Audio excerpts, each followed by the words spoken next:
Donald Trump's dark and disgusting past continues to surface during his disastrous and unlawful war against Iran, and it is not only haunting him during this disastrous war, it is now posing an existential threat to the very safety of our troops who are being compromised by Donald Trump's links to Jeffrey Epstein and Donald Trump being the leader of the Epstein class. You see, the Iranian leaders and the Iranian regime continues to bring up that Donald Trump is the leader of the Epstein class as a way to rally their troops in Iran and a way to rally their people against the United States. And we saw it in the parade that took place over the past 24 to 48 hours.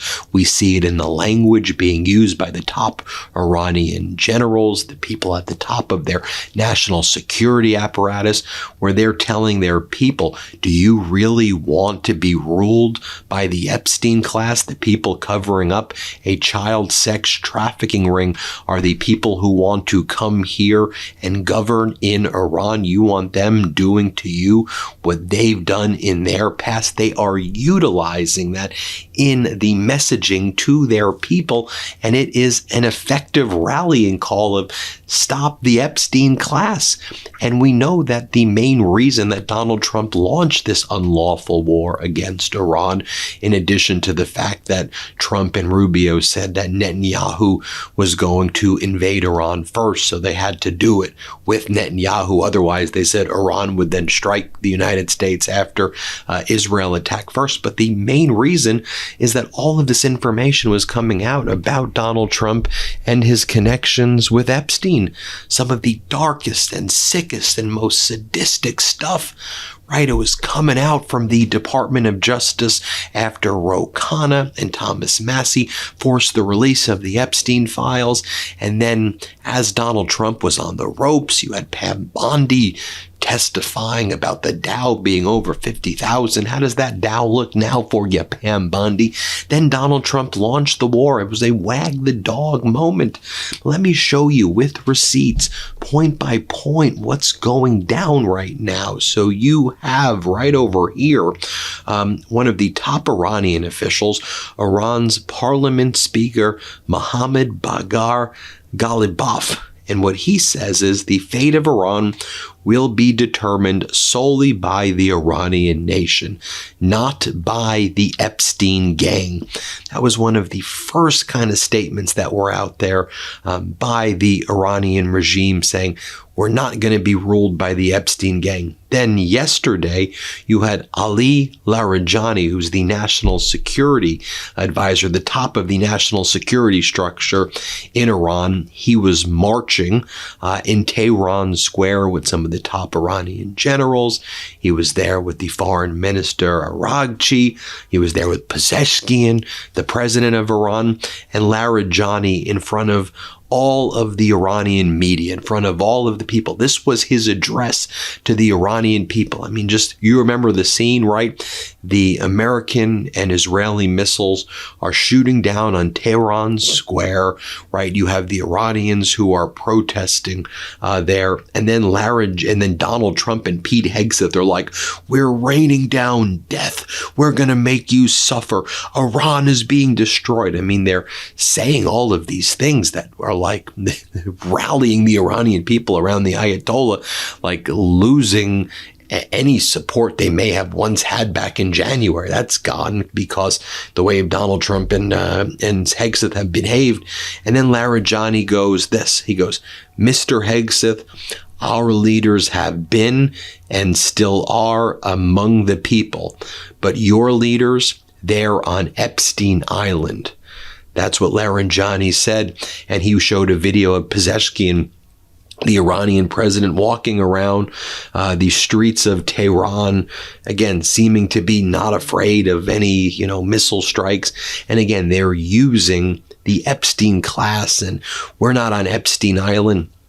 And this is kind of the Iranian propaganda we're seeing over and over again. And it doesn't even have to be propaganda per se, because Donald Trump and this whole Epstein class, they're all about covering up a child sex trafficking ring.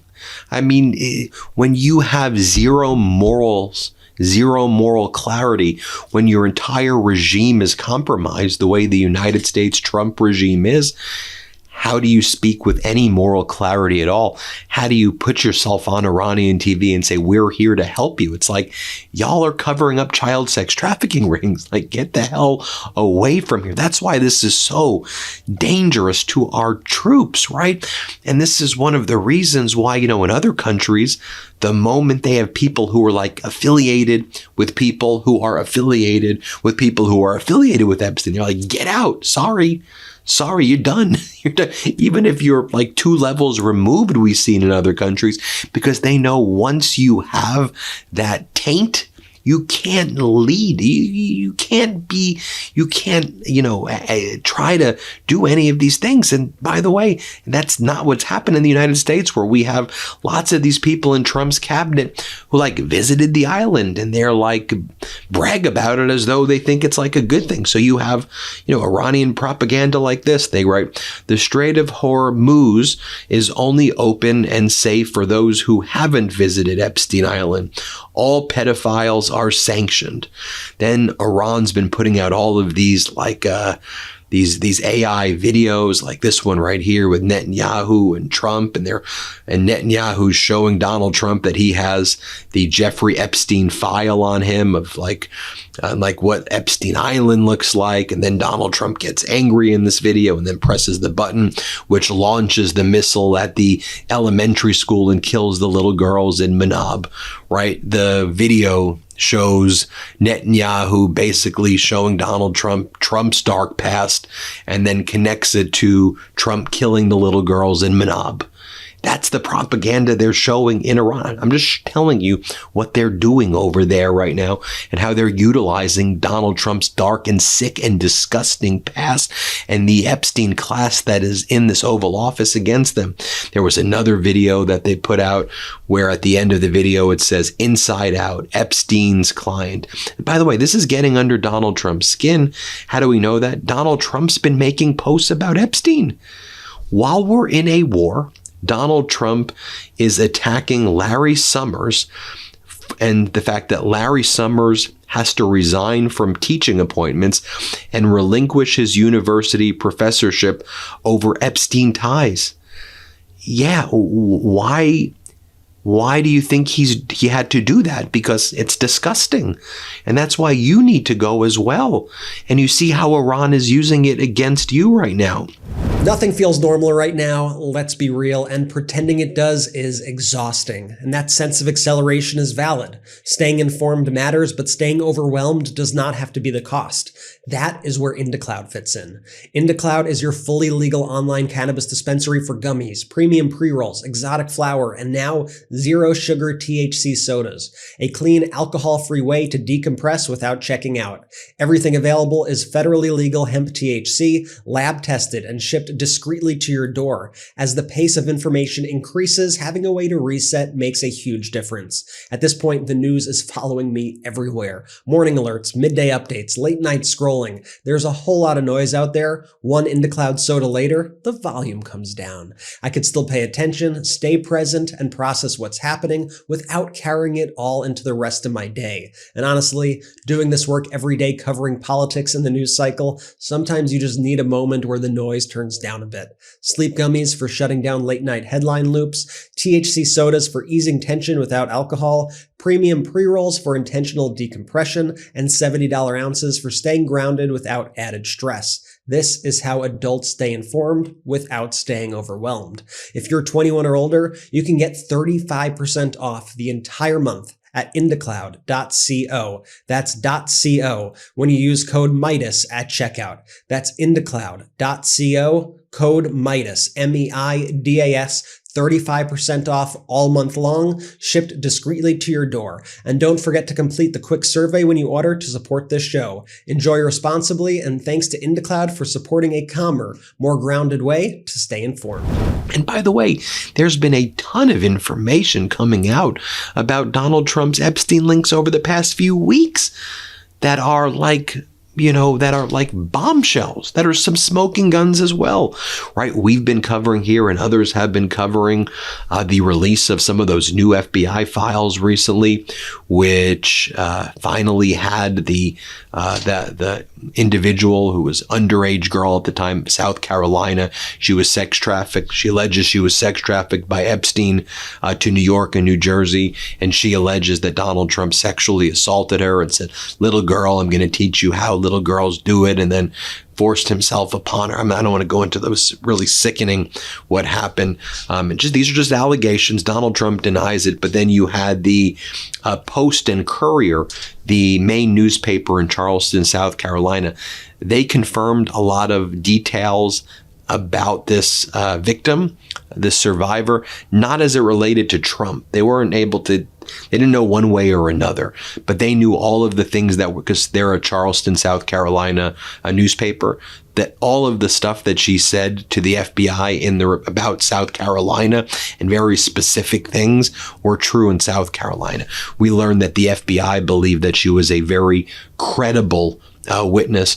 And then what seemed to come out at a deposition of Jeffrey Epstein's money man, this guy Kahn, who I'll talk about in a moment, Richard Kahn, what seemed to come out was that this victim of Epstein, who also alleges that she was a victim of Trump, reached a financial settlement with Epstein. So she was paid off, hush money, another hush money situation. And then it kind of came out, the Republicans were saying, no, Richard Kahn never said that she reached a settlement, and Democrats are lying. But then Richard Kahn, the money man for Epstein, then his lawyer said, actually, it's possible. We can't comment one way or another about whether or not there was a hush money payment. We can't comment on that. Here's what the House Oversight Dems put out yesterday. In a statement during the deposition of Epstein's money man, his accountant, Richard Kahn, Mr. Kahn's attorney claimed that Jane Doe 4, this was that underage victim who made these allegations against Donald Trump, who accused both Trump and Epstein of abuse, never received any settlement from the estate. Now Mr. Kahn's attorney says he can no longer confirm or deny there was a settlement. Congress and the public deserve clear answers about whether the Epstein estate paid a settlement to an accuser who made serious allegations against Donald Trump and who was interviewed 4 times by the FBI. Richard Kahn needs to come clean about what the Epstein estate knows. We know separately from some of the documents the DOJ recently released as well, there was another incident where a victim of Epstein said that while she was being sexually assaulted by Epstein, Epstein called Donald Trump on the phone, and Trump was like on speakerphone or something. That's just what was alleged. That was alleged. Trump denies it, but this is yet another example. This was a newer one that we hadn't discussed before, and that just came out as well. And Iran is using this. Iran is using this. And one of the theses that I'm putting forward as well, this is harming our troops. Right? Our troops are being placed in a very dangerous situation because of how morally rotten Donald Trump and his regime is. And that's affecting all aspects of this. And again, I did a whole report. Remember, I did a whole report on this as well. Remember, one of the things that Jeffrey Epstein always wanted was invade Iran, invade Iran. And as he was working with the Epstein class behind the scenes, they were trying to figure out ways always to invade Iran. And so here's an email, September 1st, 2013. Hopefully he's writing this to Ehud Barak, right, who's a former Israeli prime minister, defense minister, one of the top Israeli government officials. September 1st, 2013. This is what Epstein and Ehud Barak, leader of Israel, are saying. Hopefully someone suggests getting authorization now for Iran. The Congress would do it. Then later on, Epstein was talking about how he believed Donald Trump, when he was cornered, would start a war against Iran. And that's one of the first things that Donald Trump would do. Some more information from people on the House Oversight Committee and Democratic Congress members. Melanie Stansberry, Congresswoman, great Congresswoman, she says, 2 breaking developments in the Epstein case. Epstein's own accountant, Richard Kahn, gave contradictory testimony this week about whether or not an accuser of both Epstein and Trump, Jane Doe 4, received a settlement from the Epstein estate for abuse. He now says he cannot confirm or deny. And 2, a guard on duty when Jeffrey Epstein died, Tova No, will be called to testify in the Oversight Committee. And I think right now all this information is coming out about the cover-up regarding Epstein's death and how there was a press release that was prepared before he died that said he was going to die the next day. Then they added died by suicide, and then there just seems to be a lot more suspicious details coming out there. Over the past 24 to 48 hours, too, the GOP members of the House Oversight Committee started attacking Democrats and saying, oh, you're lying about that victim entering into a settlement agreement with the Epstein estate when she accused Donald Trump. She's not credible. She was not credible at all. And then the lawyer for Richard Kahn, Epstein's money man, had to come out and say, actually, we didn't mean to deny it. And also, if you go and read the Post and Courier's report, that South Carolina paper, they mentioned that she entered into a settlement agreement with the Epstein estate. So it seemed pretty clear, at least in my opinion, that there was a settlement that was reached. I'll just show you how Iranian professors also are talking about the Epstein class, just so you can see for yourself. Here he is on Piers Morgan. This is the line that's being repeated over and over and over again in Iran right now. You can watch for yourself. Here, play this clip. The leader, Ayatollah Khamenei, he was martyred because he stayed at home. And he said, I'm not leaving my office and my home because many Iranians have nowhere to go. And so I cannot leave.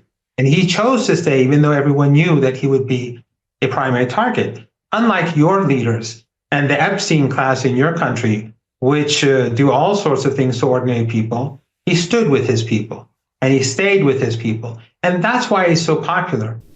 And then another development in the past 24 to 48 hours as well.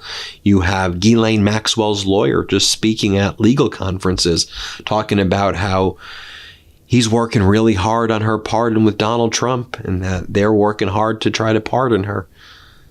While we're in a war in Iran, Donald Trump is posting about Larry Summers losing his job from Epstein. Ghislaine Maxwell's lawyer is talking about getting pardoned from Donald Trump.